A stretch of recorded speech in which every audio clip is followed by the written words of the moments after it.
On behalf of Hong Kong Watch, it's a privilege to join so many people here today, thousands of people gathered. And I want to start by saluting all of you, by applauding you and by thanking you for your courage in coming out in such large numbers from across the country to say no to this spy center, to say no to this mega embassy.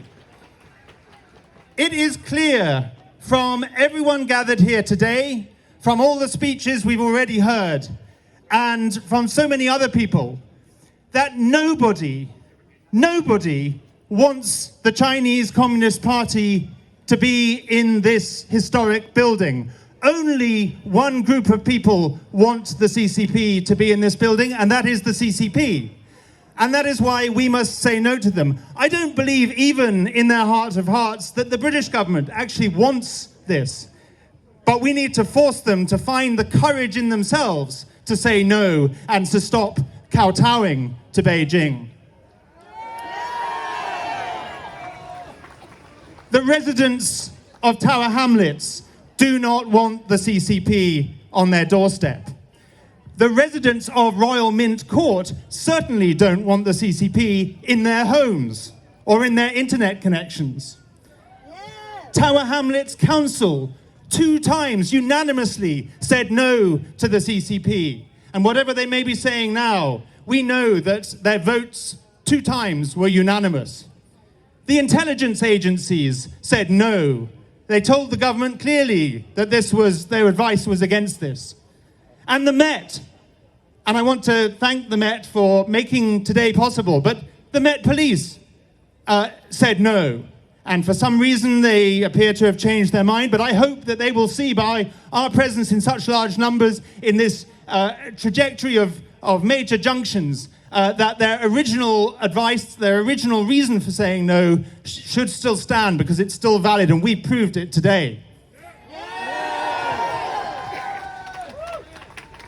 And it's clear from all of us here today that Hong Kongers don't want it, that Uyghurs don't want it, that Tibetans don't want it, that, as Tom Tugendhat so rightly said earlier on, mainland Chinese dissidents who, like Hong Kongers and Uyghurs and Tibetans, have come to this country because they want freedom here and they want to feel safe here. They don't want it. Taiwanese don't want it. Ukrainians don't want it. And my friends from Myanmar, because as well as Hong Kong and the Uyghurs and Tibet, I've spent most of my adult life also campaigning for Myanmar, and they've been clear they don't want this because the CCP is funding the military regime in Myanmar that is bombing and killing thousands of people across that beautiful country. So all of us are saying no.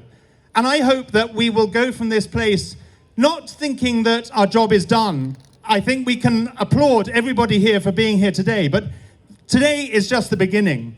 We must, as the politicians said earlier, we must continue the fight until we win. We must write to our MPs. We must write to Angela Rayner. We must write to the Prime Minister. And we must build up such momentum across this country that says we do not want a nest of spies in a beautiful historic building so close to the iconic Tower of London and Tower Bridge on this major intersection, on a concourse between our financial centre in the City of London and financial centre in Canary Wharf across the river, and who knows what cables are going under the ground here that the CCP would be able to tap into if they were in this building. All of you from diaspora communities that came to this country came here because we are a country of freedom and because we are a country where you are welcome and you deserve to feel safe in exercising your freedoms here. But we saw a couple of years ago what happened in the Chinese consulate in Manchester. And although in the current Chinese embassy there is less space outside because it goes straight onto the pavement, this situation is not dissimilar to the Chinese consulate in Manchester. And it's not hard to imagine the thugs in the embassy here, if it's here, behaving in the same way that they did in Manchester. So for all the reasons that we've all said, because of our values and our freedoms, because you deserve to be safe, because British people deserve the freedom to speak out against the CCP, this proposed mega embassy and super spy center is in nobody's interest except Beijing. It's against our national interest, it threatens our national security, it threatens people here who deserve to feel safe, and it threatens our values and our freedoms. And so until we put it to an end, we must go on fighting to stop this mega embassy and say no to Beijing. Thank you.